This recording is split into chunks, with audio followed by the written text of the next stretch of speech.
엄마, 아버지, 저희가 집을 좀 큰 데로 옮겼으면 해서요. 이사 가게 좀 도와주세요. 갑자기 무슨 이사야? 지금 니들 사는 집도 애 키우며 살기에 좁은 집 아니다. 단순히 크기만 갖고 그러나요? 어디? 애가 태어났으니 이제 애 교육시키기 좋은 동네로 이사 가는 게 좋을 것 같아서요. 그래도 아들 낳았으니 뭐라도 해주실 생각이긴 하셨을 거 아네요. 이왕이면 저희들한테 필요한 것으로 저희들이 원하는 걸로 해주셨으면 해서 말씀드리는 거죠. 우리 집안에 찾아온 손자가 축복이라 생각하고 감사하는 마음이었는데 너희들은 너희 자식 얻은 걸로 우리한테 무슨 보상이라도 받으려고 하는 거냐? 우리는 그럴 생각이 없고 선물을 하더라도 우리가 생각할 일이니 그런 이야기라면 그만해라. 손주를 낳은 것이 벼슬도 아니고 지들 자식 낳은 것을 갖고 왜 부모에게 이렇게 뻔뻔한 요구를 하는 것인지 알다가도 모를 일입니다. 이 이야기는 60대 초반 윤정금 씨의 아들 내외와 정금 씨 부부의 이야기입니다. 어쩌다 이런 상황까지 오게 되었는지 정금 씨의 이야기를 조금 더 들어보기로 하겠습니다. 정금 씨는 그 시절 태어나 보수적인 사고방식을 가진 사람들 중에서도 유난히 더 가부장적이고 성격도 꼬장꼬장한 남편과 결혼해 살고 있습니다. 정금 씨는 사범대학까지 나와 학교 선생도 하던 사람이었는데 남편과 중매 결혼하며 선생도 그만뒀었습니다. 시댁은 형편이 괜찮은 집안이었으나 정금 씨는 그리 넉넉한 집에서 자란 것이 아니었죠. 특히 친정아버지는 아무짝에도 쓸모없는 딸자식이라고 정금 씨와 정금 씨 언니를 홀대하고 막내 아들인 정금 씨 남동생만 귀하게 여기는 사람이었으니 자라는 동안 누린 것이 거의 없었습니다. 그나마 공정금 씨 부를 잘해 장학금 다니며 공부를 했으니 친정아버지가 딸자식인 정금 씨가 대학 공부까지 하는 걸 말리지는 않았으나 그렇다고 대학 나와 선생을 하고 있는 정금 씨를 그리 자랑스럽게 생각하지도 않았습니다. 그러니 정금 씨에게 선자리가 들어오자 친정아버지는 정금 씨가 두 말도 하지 못하게 하며 선생을 그만두라고 했던 거죠. 그래도 내가 선생이나 하고 있었으니 그런 자리 중매도 들어온 것이니 그거 하나 감사하게 생각하고 선생 그건 이제 그만둬라. 아버지, 아무리 그래도 저 이제 제대로 일하기 시작한 지 얼마 되지도 않은걸요. 아이들 가르치는 것도 재미있고 제 일을 하고 싶어요. 선생 그게 뭐 대수라고. 그런 거 안 해도 평생 먹고 살 수 있으면 그것보다 더 좋은 게 어디 있다고 그래. 여러 말 할 것 없다. 날 잡을 테니 너는 학교 가서 그만둔다 소리나 하란 말이야. 그렇듯 정금 씨의 결혼은 친정아버지한테 등 떠밀리듯 해서 한 결혼이었던 겁니다. 정금 씨는 그렇게 결혼해 평생을 살림만 하며 남편 비위 맞춰주며 살았습니다.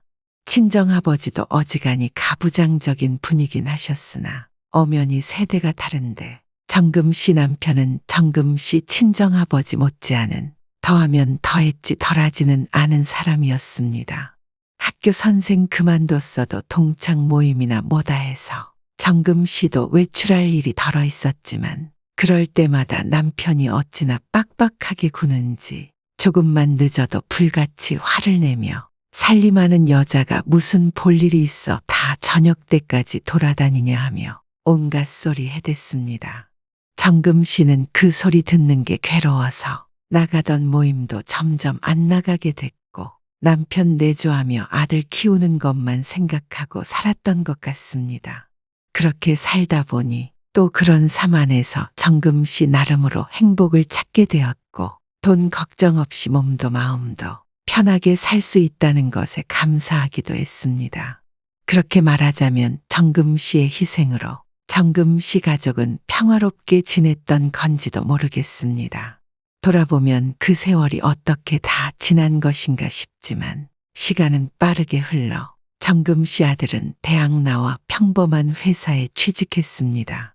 남들이 다 부러워할 정도로 잘난 아들은 아닐지 몰라도 정금 씨는 아들 때문에 그리 속 썩은 적도 없다 싶어 그렇게 제 앞가림하는 아들이 대견하고 그만하면 자식 농사 잘 지었다 생각하며 살고 있습니다.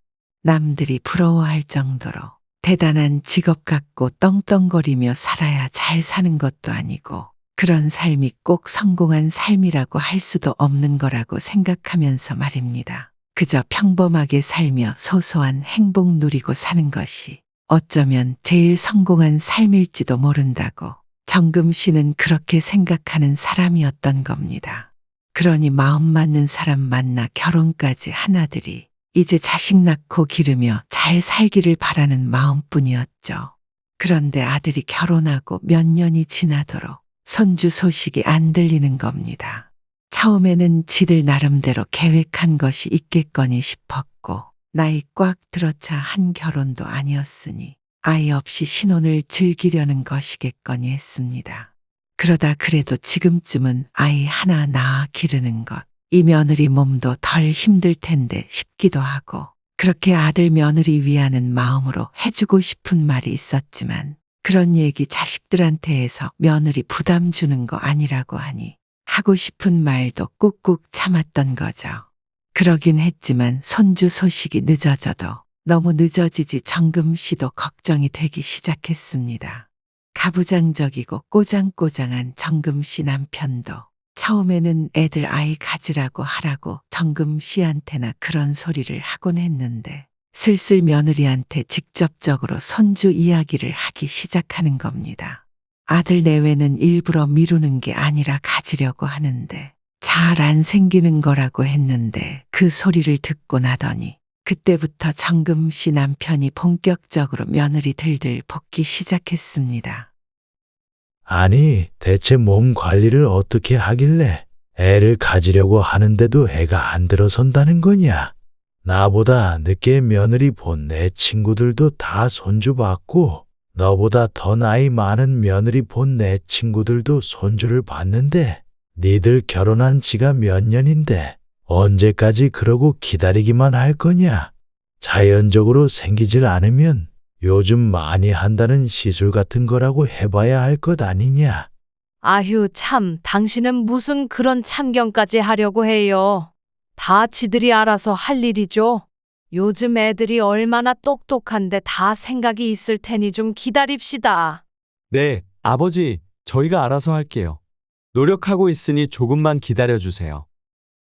며느리를 볼 때마다 손주 이야기만 하는 남편이 저러다 며느리에게 무슨 말실수라도 하는 건 아닐지 정금 씨는 그런 남편 말리느라 바빴습니다.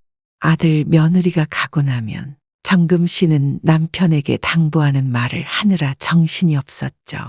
괜히 그런 소리 하면 애 스트레스 받잖아요. 스트레스가 임신 어렵게 하는 일의 원인이라고 하는 소리도 못 들었어요. 당신이 그럴수록 며느리만 힘들어지고 손주 소식 듣기 더 어려워진다고요? 그러니까 제발 좀 적당히 해요. 지금 나더러 며느리 눈치나 보란 말이야. 아무래도 밭이 안 좋은 것 같아. 세상에 이 양반이 정말 큰일 낼 양반이지? 행여나 며느리 듣는데 그런 소리 절대로 하지 말아요. 요즘 세상에 그런 말 듣고 가만히 있을 아이 없으니 절대로 그런 말 입 밖에 꺼내지도 마시라고요. 남편이 그런 소리까지 하니 정금 씨는 화들짝 놀라 전에 없이 남편에게 언성 높여 득달같이 잔소리도 했습니다. 그냥 뒀다가는 남편이 생각 없이 한 말로 부모 자식 의상하는 일도 생길 것 같았으니 정금 씨는 더 적극적으로 남편을 말리려고 했던 거죠. 아들 며느리 아이 안 생기는 걸 왜 며느리 탓만 하려고 해요? 며느리가 무슨 죄예요? 요즘 그런 소리 잘못하다간 큰일 나요, 정말. 검사를 하든 시술을 하든 지들이 알아서 할 테니 애들 하는 대로 놔두고 그냥 지켜보자고요. 애들이 알아서 한다는데 자꾸 그러지 말고 말이에요. 결국 아들 내외도 안 되겠던지 시술을 해볼 작정으로 병원에 가서 검사를 받았다는데 글쎄 정금 씨 아들이 무정자증이었다는 사실을 알게 된 겁니다.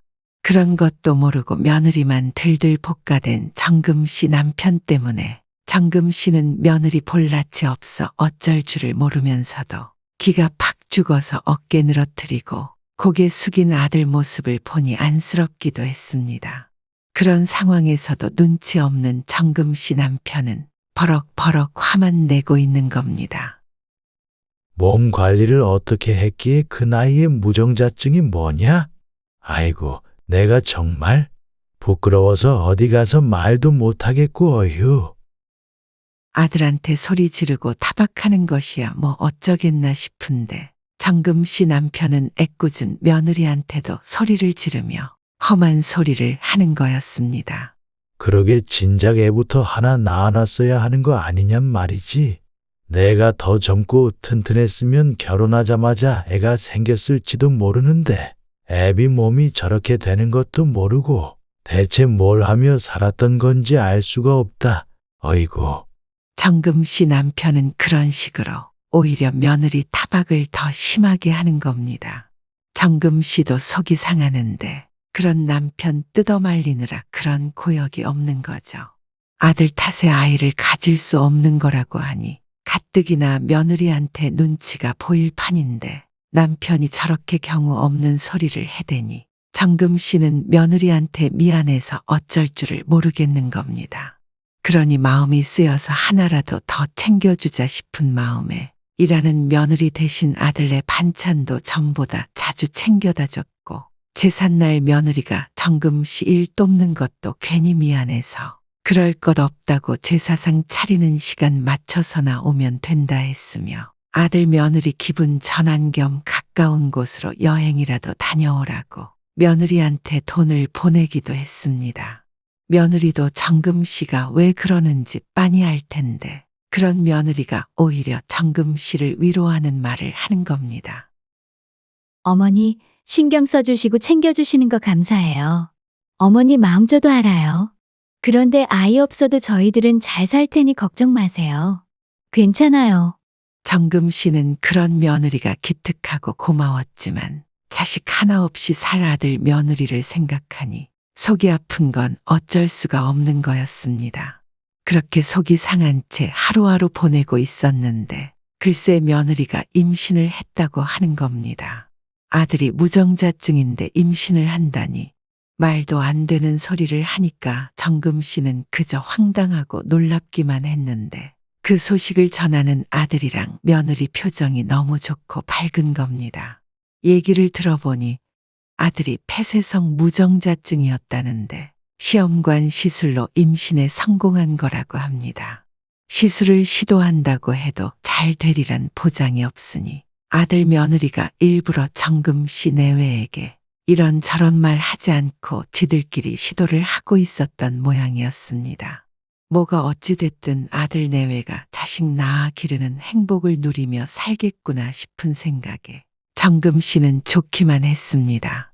며느리가 힘들게 임신을 했으니 정금 씨는 반찬이며 뭐며 그런 것들도 전보다 더 신경 쓰며 살뜰히 챙기면서 말입니다. 그런데 정금 씨가 그렇게 며느리를 챙기는 동안 어쩐지 며느리의 태도가 조금씩 변하는 것만 같은 겁니다. 그러던 아이가 아닌데 전에 없이 건방지게 굴기 시작한 거죠. 정금 씨 며느리는 늘 감사한다는 인사를 빼먹지 않고 받아먹던 정금 씨 반찬을 이제는 당연한 듯이 받아들고 고맙다는 인사도 제대로 안 챙겼으며 당당하게 먹고 싶은 걸 해달라고 하질 않나. 합성 조미료를 넣었냐. 음식에 설탕을 너무 많이 넣는다 하며 음식 타박까지 하는 겁니다. 정금 씨는 그런 며느리가 못마땅했지만 아이 가져 몸이 힘들고 입맛도 예민해져 그러는 것이겠지. 애 낳고 나면 나아지겠거니 하며 봐주고 있었습니다. 그런 정금 씨 마음이 무색하게 손자를 낳고 난 후에는 며느리가 더욱 기고만장해진 거였습니다. 그럼에도 불구하고 그때까지만 해도 정금 씨는 저도 그동안 힘들었겠지. 남편이 그렇게 들들 볶아댔으니 그 구박받는 것도 얼마나 괴로웠겠나. 이제 아들까지 낳고 보니 그동안 당했던 것에 대한 보상 심리가 생겨 저러는 게 아니겠나 하는 마음으로 이해하려고 했습니다. 계절이 바뀌고 아들 생일이 다가와 가족 식사를 해야 하는데 식당을 어디로 할지 정해야 했던 겁니다. 보통 그 전까지는 의례 정금 씨 남편이 식당을 정해 통보하곤 했으니 그때도 남편이 정한 식당을 알려주기에 정금 씨는 아들 내외와 시간이나 맞추려고 했던 거죠. 그런데 며느리가 반대를 하고 나섰던 겁니다. 아버님, 그 식당의 소리가 얼마나 울리는지 아세요? 넓기는 또 왜 그렇게 넓은지. 거기서 밥을 먹으면 밥이 어디로 들어가는지 모르겠더라고요. 거기 말고 여기로 하면 어떠세요? 에이, 그 집은 밑반찬이 영 별로야. 좀 시끄러우면 어떠냐? 맛없는 것보다 낫다. 그냥 이 집으로 해. 아버님, 그런 시끄러운 데 가면 애가 놀래서 더 힘들어해요. 그 시끄러운 데서 애까지 울면 정말 감당이 안 될 것 같아요. 아버님께서 그렇게 기다리시던 손자, 이 집안대를 이을 장손이 힘들어하는 건데 그 정도는 아버님이 양보해 주셔도 되는 거 아니겠어요? 허이고, 그래. 너 이제 아들 낳았다고 아주 목소리가 커지는구나. 손주 내세워서 나를 다 이겨먹으려고 들고 말이다. 아버님, 솔직히 저 그동안 애 때문에 구박받으면서 얼마나 억울했는데요. 집안대 끊길 뻔한 거 있게 됐으니 이 정도는 아버님이 좀 맞춰주셔도 되죠. 들어가며 힘들었던 것은 사실이고 이유 없이 자기만 구박받는다는 생각도 했을 테니 아들 낳고 유세도 부리고 싶을지 모른다는 생각은 정금 씨도 하고 있었고 여러 가지 생각으로 봐주고 있었던 겁니다. 그런데 며느리가 하다못해 가족 식사를 할 식당을 고르는 것 같은 일에도 제 뜻대로 하려고 하니 정금 씨는 며느리가 그러는 것을 그대로 두고 보기만 해서는 안 되겠다는 생각을 하게 됐습니다. 그렇다고 며느리한테 대놓고 뭐라고 할 수는 없고 며느리 앞에 남편 기도 살려주고 면도 서게 할 작정으로 대책을 생각해낸 거죠. 여보, 며느리가 손자도 낳았으니 당신이 용돈 좀 두둑이 챙겨주세요. 요즘은 다 그렇게 한대요. 나보다 당신이 직접 챙겨주면 더 좋을 것 같아요. 용돈은 무슨. 시집 와서 자식 낳는 게 당연한 거지. 그 뭐 대단한 일이라고 돈까지 쥐어줘? 아들 낳은 게 뭐 그리 유세 떨 일이나 돼. 남편은 정금 씨 앞에서는 그렇게 큰 소리 탕탕 치더라만 마지못해서인지 뭔지 결국 며느리한테 용돈 하라며 봉투 내밀었습니다. 돈이 문제가 아니라 마음을 표현한 것이니 며느리도 그런 정금 씨 부부의 마음을 받아줄 거라는 건 정금 씨 혼자만의 헛된 기대였던 것인지 남편이 용돈을 주고 난 후에도 며느리는 영 나아질 기미가 안 보이는 겁니다. 개구리 올챙이 적 생각 못한다더니 정금 씨 며느리는 이제 시부모 어렵게 생각하던 옛날 그 며느리가 아니었습니다. 걸핏하면 손자 핑계대고 정금 씨를 불러서 이것저것 부탁하는데 도 같은 겁니다. 애 봐달라는 건 기본이고 청소에 반찬에 지들 입은 속옷 섞여 있는 빨래 세탁기 돌리는 것까지 부려먹었습니다. 그러면서도 어렵게 부탁하는 기색은커녕 세상 당당하게 이것도 하고 저것도 하라는 식이었습니다. 이건 뭐 돈 주고 부리는 사람보다도 더한 건 아닌가 싶어 정금 씨가 한마디 하려고 마음먹고 벼르고 있으면 며느리는 또 그걸 어떻게 알고서는 귀신같이 어머니 고맙습니다. 어머니 덕분에 제가 한시름 덜어요. 하면서 정금 씨에게 웃는 얼굴로 살살거리는 겁니다. 그런 며느리에게 모진 말 할 수가 없어서 꾹꾹 참고 집에 와 남편한테나 하소연을 하곤 했습니다. 아이고, 허리야. 아들 며느리의 이제 손자까지 챙기느라 내 몸이 나만하질 않겠어요. 이게 며느리 살이지 싶네요. 그러게 누가 그렇게 해주래? 지들이 알아서 하게 두면 되지 왜 사서 고생이야. 그냥 수고했다 한마디 해주면 될걸. 내가 바랄 걸 바라지 관둬요.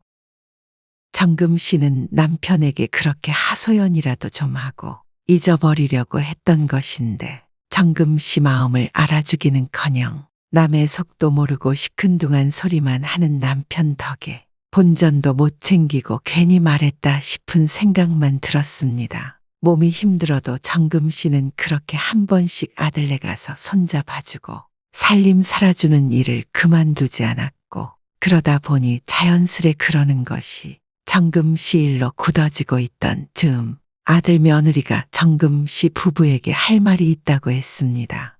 할 말이 있으면 그냥 하면 될 텐데, 굳이 할 말이 있다고 운을 떼는 것을 보니 무슨 부탁이라도 하려는 것인지 아니면 무슨 큰일이라도 있는 것인지 정금 씨는 괜히 긴장을 하며 아들 며느리 앞에 앉았습니다. 엄마, 아버지, 저희가 집을 좀 큰 데로 옮겼으면 해서요. 이사 가게 좀 도와주세요. 갑자기 무슨 이사야? 지금 니들 사는 집도 애 키우며 살기에 좁은 집 아니다. 단순히 크기만 갖고 그러나요? 어디? 애가 태어났으니 이제 애 교육시키기 좋은 동네로 이사 가는 게 좋을 것 같아서요. 아직 돌도 안 지난 애 교육 생각해서 이사를 한다는 거냐? 아무래도 너무 이르지 않니? 에이, 엄마 그렇지도 않아요. 애 교육시키려면 어차피 이사해야 하는 거고, 그러는 김에 평수도 넓혀가야겠다는 거죠. 사내애니까 움직임도 크고 그렇잖아요. 그러니까 엄마 아버지가 좀 도와주세요. 말이 도와달라는 것이지 아들 며느리의 태도는 손자 낳아줬으니 더 큰 집을 해내라고 정금 씨 부부를 압박하는 거나 다름없었습니다. 물론 정금 씨 주변에도 며느리 애 낳고 나서 집 옮겨주고 그러는 사람들이 없는 게 아니니 그렇다는 걸 모르는 건 아닙니다.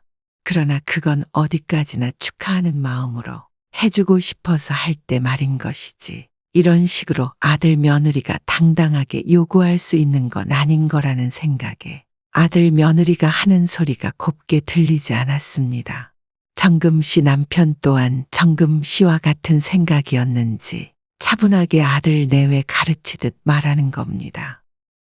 어렵게 얻은 귀한 손자 우리도 반갑고 하늘에 감사하지만 너희들이 우리 위해서 손자 낳은 것도 아니고 우리가 손자 낳으면 뭘 해주겠다고 한 적도 없는데 맡겨놓은 것처럼 집을 해내라고 하는 거냐? 아버지가 그렇게 손자 하셨잖아요. 그래도 아들 낳았으니 뭐라도 해주실 생각이긴 하셨을 거 아네요. 이왕이면 저희들한테 필요한 것으로 저희들이 원하는 걸로 해주셨으면 해서 말씀드리는 거죠.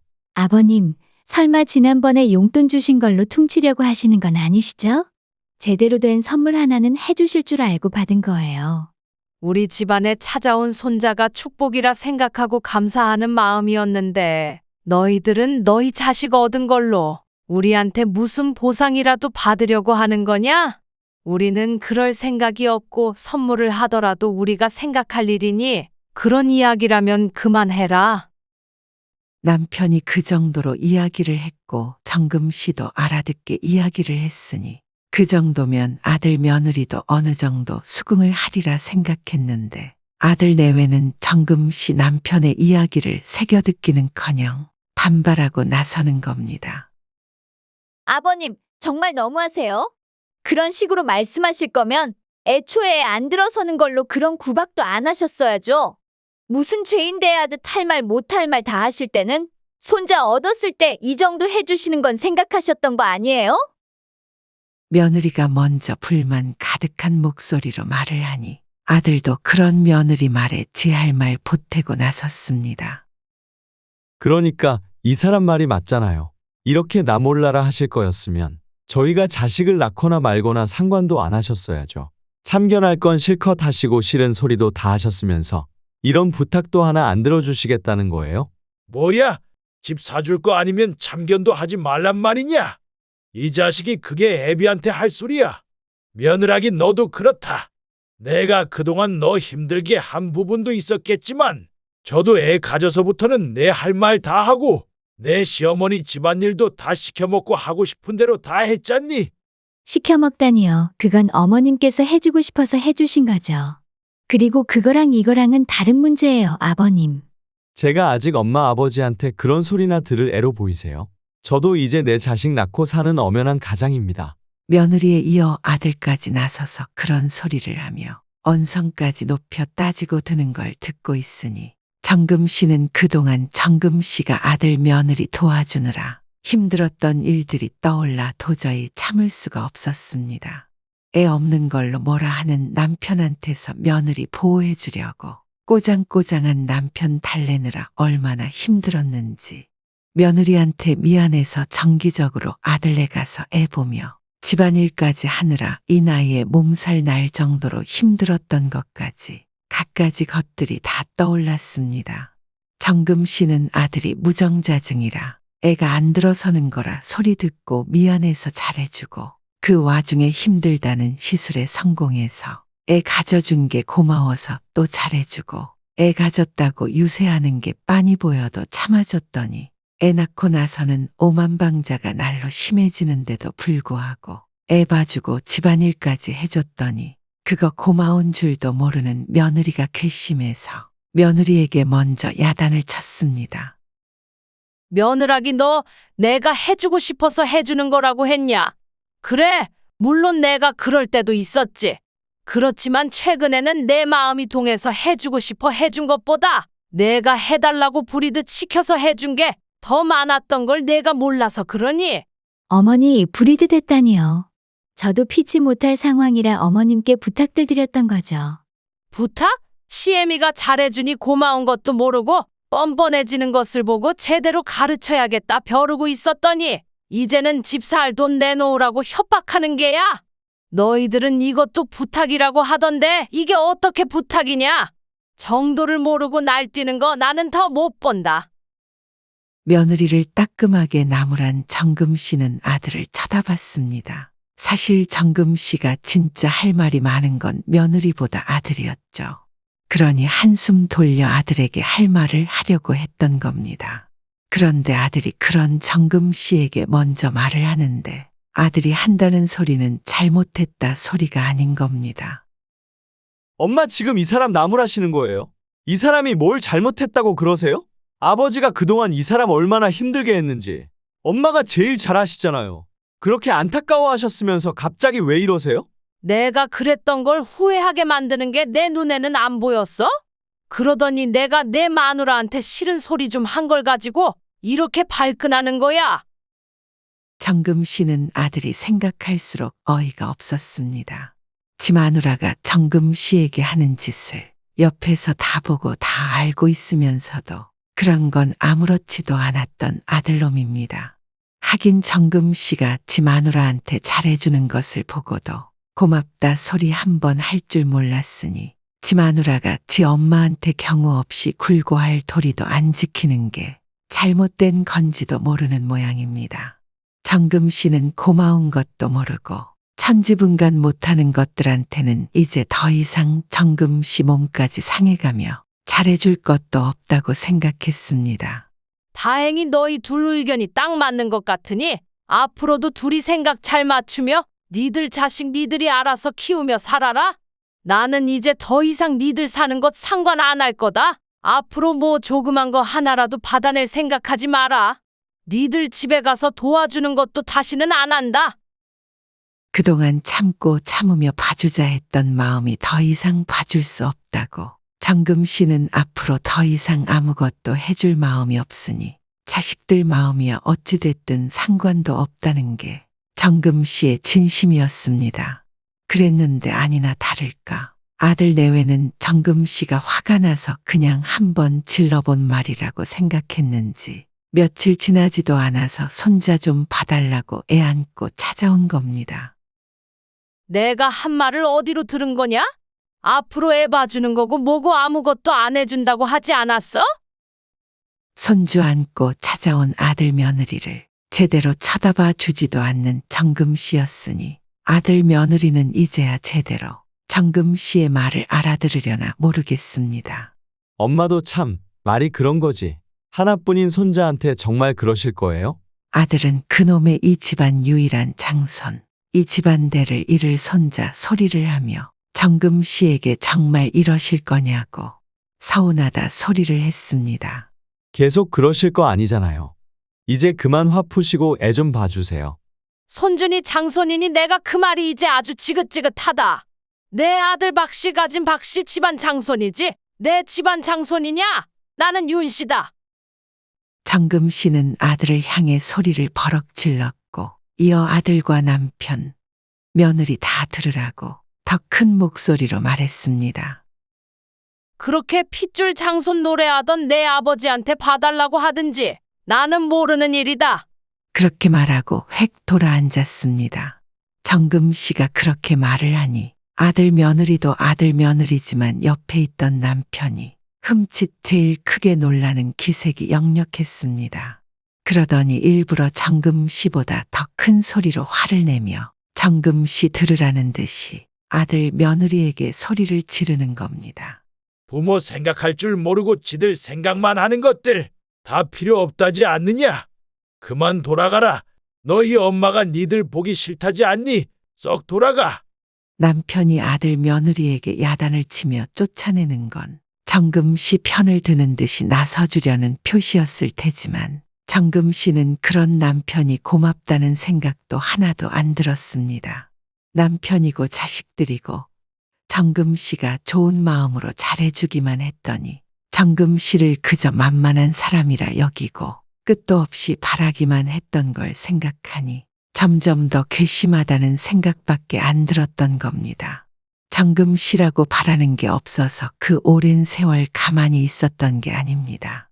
좋은 게 좋은 거라고 정금 씨가 조금 힘들면 정금 씨가 한 번 더 참으면 정금 씨가 조금 더 고생하면 온 식구가 편하고 행복하겠다 싶은 마음으로 그랬던 겁니다. 가족들 하나하나 위하는 마음으로 중간 역할도 마다 않고 했는데 그런 정금 씨를 생각해주는 사람은 아무도 없었던 거죠. 그러던 정금 씨가 한번 폭발을 하고 나니 그제야 눈치를 보는 남편도 어이없고 꼴 보기 싫었습니다. 그것도 보나마나 정금 씨가 나서서 대신 해주던 귀찮은 일들을 맡게 될까봐 부랴부랴 대신 화내주는 척하는 게 분명했죠. 정금 씨는 괜히 한번 이렇게 질러본 걸로 끝낼 생각이 없습니다. 이제는 그 누구의 눈치도 보지 않고 정금 씨 자신을 위한 삶을 살겠다고 생각했습니다. 아무도 위해주지 않았던 정금 씨를 정금 씨 자신도 그동안 너무 모른 척하고 살았다는 걸 정금 씨는 이제 깨달았습니다. 그리고 이제부터는 누구보다도 정금 씨 스스로가 정금 씨를 먼저 생각하고 위할 작정을 했습니다. 그동안 하고 싶었는데 남편 눈치 보느라 또 아들 며느리 도와주느라 하지 못하고 있었던 게 한두 가지가 아니니 정금 씨는 이제 그런 것들도 하나씩 즐기며 살 생각입니다. 앞으로 정금 씨가 그렇게 살겠다고 한들 누가 뭐라고 할 수 있겠습니까? 또 누가 뭐라고 한들 정금 씨가 그 소리에 휘둘릴 것 같지도 않습니다. 지금껏 누구보다 열심히 살았던 정금 씨였기에 떳떳하고 당당하게 앞으로의 삶을 살아나갈 생각입니다.